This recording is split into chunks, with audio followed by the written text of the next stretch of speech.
ang ilaha usahay masabtan sa nanako. Kana may gid tao nga dili gusto og hayop musod dinod man gina.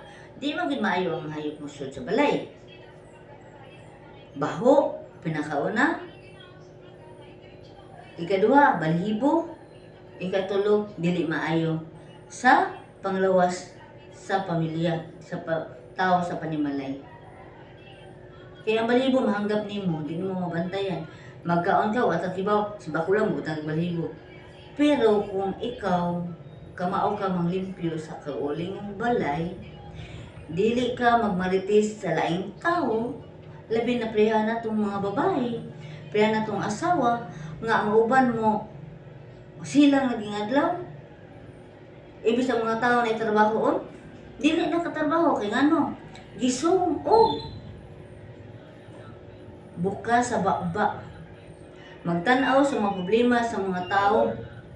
Dayon, igabuntag sa iyo, mo na sa iyang itabi sa laing tao.